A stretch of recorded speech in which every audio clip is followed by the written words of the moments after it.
జగన్మోహన్ రెడ్డి గారు press meet పెట్టి ఒక మాట అయితే అంటున్నారు.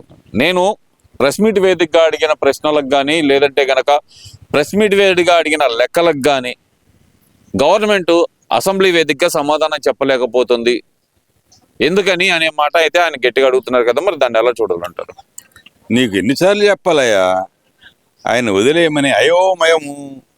వాళ్ళకి నాయకుడు అంతకంటే దిక్కు లేదు, ఏమి తెలియదు, ఇంగ్లీష్ తెలియదు, లెక్కలు తెలియదు, కోట్లు లెక్క చెప్పలేడు, ఎన్ని కోట్లు అన్ని కోట్ల అది ఇది మాట్లాడు చూస్తున్నావు కదా నువ్వు. ఆయన వదిలేయండి అమ్మా, ఎందుకంటే పాపం పార్టీని రక్షించుకోవాలా, పార్టీకి ఉంటారు, అందుకనే తప్ప వేరే ఆల్టర్నేటివ్ దొరికితే వేరే ఆల్టర్నేటివ్ దొరకరు. ఎందుకు దొరకరంటే డబ్బు ఉంది, పవర్ ఉంది, వేసేస్తాడు. మనిషి చాలా పవర్ఫుల్, జగన్ అనే వ్యక్తి చాలా పవర్ఫుల్, అనుకుంది చేస్తాడు. అందుకని భయం, జగన్ అంటే భయం, అందుకని వాళ్ళంతా ఎట్టో ఒకట ఉంటారు. అందుకని అతని గురించి మాట్లాడబాకండి. ఎందుకు పాపం ఆయనకి మాట్లాడేది అయోమయం అంటున్నారు. ఆయన ఫస్ట్ క్లాస్ స్టూడెంట్ అని చెప్పుకుంటున్నాడు సార్. నువ్వు చెబుతావు నేను ఫస్ట్ క్లాస్, ఆ ఎవడు వెరిఫికేషను? నువ్వు అంటావు, నేను లేకపోతే సార్ నేను గంట అది ఇది అంటావు.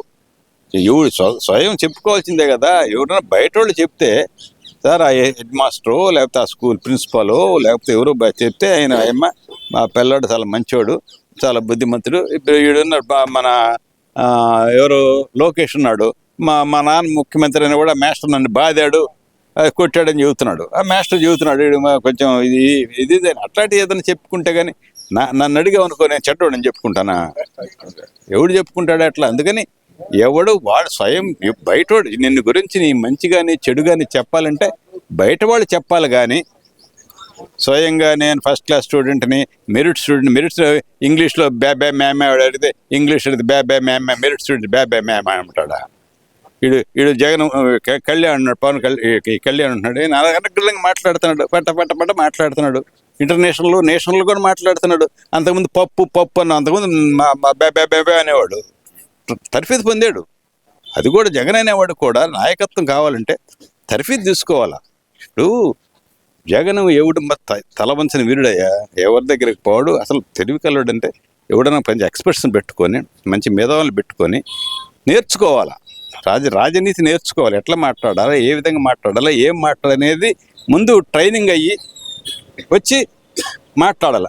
అదే ఉండదు పాపం. నేను చెప్పిందే వేదం, కింగ్ మేక్స్ నో మిస్టేక్స్, రాజుగారు తప్పు చేయడం అనేటువంటి విధానంలో ఉన్నాడు పాపం. అతను బాగా అభివృద్ధి చెందాలంటే ఒక మంచి గైడ్స్ని పెట్టుకొని మామూలుగా ట్రైనింగ్ తీసుకొని మాట్లాడితే ఉంటుంది. కానీ జనం అంతా నవ్వుతున్నారు మాట్లాడడానికి చూసి, ఎందుకంటే ఆ పార్టీ వాళ్ళు ఓహో అనుకోవచ్చు. కానీ సామాన్య ప్రజలు అటు ఇటు కానీ ప్రజలు ఏమనుకుంటున్నారు పాపం, ఏమిటి అయోమయం అనుకుంటున్నారు అంతే తప్ప. మీరు ఆయన గురించి అట్టన్నాడు ఇట్టన్నాడు, అతను పయ్యావులు కేసు చెప్పాడు, బడ్జెట్ మీద చెప్పాడు, రా ఇదిగో నువ్వు చెప్పిన దానికి నేను చెప్పిన దానికి అదంటే కాదు. ఇప్పుడు ప్రూఫ్ చూపించాలి. నువ్వు అనేదంటే ఊరికే నిన్నేదో వచ్చి నేను లోకేష్ అయోమయం అన్నాను అనుకో, ప్రూఫ్ ఏది నీకు? చంద్రబాబు అయోమయం ప్రూఫ్ ఏది? అందుకని ప్రూఫ్ ఉంటే ఏదైనా చెప్పొచ్చు, ప్రూఫ్ లేకుండా మాట్లాడడానికి విలువ ఉండదు. అసలు అట్లానే రాజకీయాల్లో కూడా విలువలు పోయినాయి, ప్రూఫ్లు పోయినాయి, గుడ్డ చూసి చేయటం తప్ప వ్యవస్థలో విలువలు పోయినాయి. మనం ఏం మాట్లాడుతున్నాము అనే దానికి విలువ లేదు. నువ్వు ఈ రాజకీయ నాయకులను చూస్తున్నాం కదా ఎట్లా మాట్లాడుతున్నారు, ఇష్టం వచ్చినట్టు. ఈ మీడియా వచ్చిన తర్వాత, సోషల్ మీడియా వచ్చిన తర్వాత ఎంత అసహ్యంగా దిగజారిపోయింది. ఇవన్నీ ఒక ఎత్తు అయితే కనుక సజ్జల రామకృష్ణారెడ్డి గారు మాట్లాడుతూ 18 లక్షల మంది సైన్యంతో బలంగా వస్తున్నాం మేము అని అయితే ఆయన ఒక మాట అయితే అన్నారు కదా. ఎలా చూడాలంటారు? ఉన్నారు వాళ్ళకి ఉన్నారు కాబట్టి అన్నాడు. వాళ్ళు ఉన్నారు కదా, ఇప్పుడు ఉన్నారు కదా, వాళ్ళ పార్టీ వాళ్ళకి ఉంది, దాని తప్పేముంది, చూసేది ఏముంది. 40% ఓటింగ్ అంటే వాళ్ళు మొన్నటిదాకా చెప్తుంది 1,40,00,000 మంది చెబుతున్నారు. ఇప్పుడు 18 లక్షల మందితోనే వస్తున్నాం అనే మాట ఎందుకు చెప్పారు అనుకోవాలి? పిచ్చోడ మిలిటెంట్స్ కత్తులు తీసి 18 లక్షల మంది కర్రలు తీసుకుని వచ్చే బ్యాచ్ అందరూ వస్తారు, ఓట్లు వేసిన వాళ్ళు వస్తారు. నీకు ఇప్పుడు ఊళ్ళో ఉన్నాడు ఒక నాయకుడు ఉన్నాడు, ఎవడు వస్తాడు? వాళ్ళు మాచర్లో వాళ్ళిద్దరు అన్నదమ్ములు ఉన్నారు, వాళ్ళు ఎందుకంటే ఎవరున్నారు? మాచర్ జనవంతరాలు 10 మందే ఉండేవాళ్ళు. 10 మందే ఉంటారయ్యా. ఒక నాయకుడు అనేవాడు గట్టి నాయకుడు ఉంటే, నీకు చిన్న ఉదాహరణ, కోడెల శివప్రసాద్ గారు నర్సరాపట్లో ఏం బలం ఉంది? పక్కనే రెడ్లు విలేజ్లు, వాళ్ళంతా వచ్చి రిగ్గింగ్ చేస్తుంటే ఈయన ఒక్కడే కర్ర వేసుకొని పోతే జనం అంతా బలోమని వచ్చారు.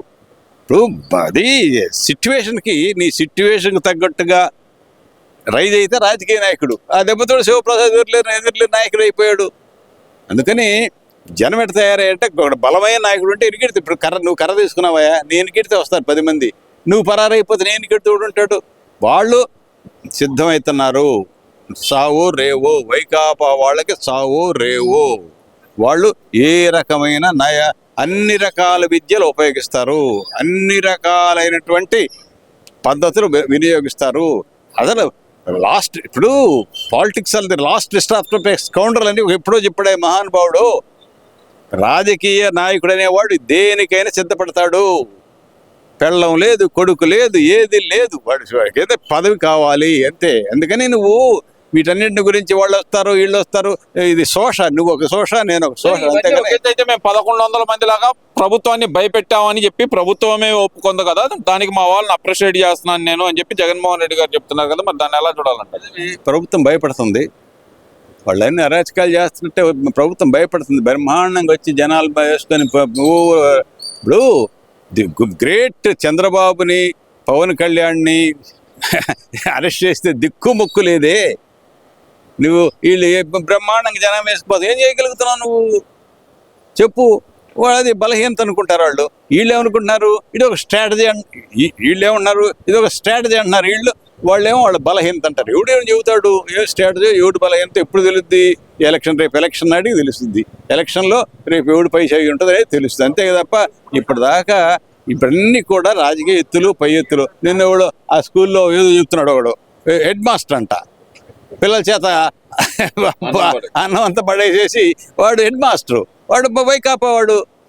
అభిమానం ఉంటుంది నీకు, నీ పార్టీ నీకు ఉంటుంది, నా పార్టీ నేను ఏగవాలి, నేను నీ పార్టీ నువ్వు ఏగవాలి నీవు. అట్లనే అట్లా hard core people are there. అందుకని వాళ్ళ గోల వాళ్ళది, మన గోల మంది. విలువలకి విశ్వసనీయతగా మారుపేరే జగన్మోహన్ రెడ్డి అంటున్నారు కదా, మరి ఆయన అదే ఆ మాట జగన్మోహన్ రెడ్డి గారే చెప్పారు, నేను చెప్తుంది కదా మరి ఆయన. నేను ఎన్నిసార్లు చెప్పాలి, నిన్ను కొట్టాలనో తిట్టాలనో అర్థం కావట్లే. వదిలేయండి బాబు, వదిలేయండి అంటే ఏం విలువ తెచ్చాడు? క్యాపిటల్ కడతానన్నాడు, పోలవరం కడతానన్నాడు, అది మడల తిప్పనాడు, ఆ తిప్పన ఇది తిప్పన అన్నాడు. వాడు మనిషి నువ్వు అసలు నేను ఇక నుంచి నువ్వు జగన్ గురించి మాట్లాడితే నా దగ్గరికి రావద్దయా, వేరే విషయాలు అడుగు, చెప్తా. ఇప్పుడుంది అమరావతిలో జరిగిన అగ్ని ప్రమాదం అండి, అసలు ఎలా చూడాలంటారు దాన్ని? అసలు మరి దానికి చెప్పండి. దానికి నువ్వు చిన్న విను, మనం నిష్పక్షపాతంగా చేయాలంటే అక్కడంతా గడ్డి ఉంది, విపరీతంగా గడ్డి ఉంది, ఎండిపోయిన గడ్డి ఉంది. ఎవడో సిగరెట్ పెక్క బాడేసి ఉంటాడు, తగలబడి ఉంటుంది. ఇప్పుడు మనం దానికి ఎవిడెన్స్ లేకుండా, దానికి ఏం ఇన్వెస్టిగేషన్ లేకుండా వాడని నువ్వు ఎట్లా చెప్తావు? నువ్వు ఎందుకు చెప్తావు? ఇప్పుడు ఎంతకుముందు చేశారు, ఏదో అరటి తోట తగలబెట్టారు, అదే విషయం మనం అంటానికి వీల్లేదు. అన్నీ ఏంటంటే వీళ్ళు జాగ్రత్త తీసుకోవాలి. చూశాను నేను క్యాపిటల్ పై అంత గడ్డి, చెత్త, చెదారం మొత్తం, మరి డెజర్ట్, దాన్ని వేస్తారు. శుభ్రం చేసుకోవాల్సిన బాధ్యత ఇది. సీసీ కెమెరాలు పెట్టుకో, అన్ని కోట్లు ఆస్తున్నప్పుడు ఇవాడు మనుషులు పెట్టుకో, సెక్యూరిటీ పెట్టుకోకుండా వాడు వదిలిపారకపోతే ఎవడు చేస్తాడు, గడ్డి పారేస్తాడు, తగలబడుద్ది.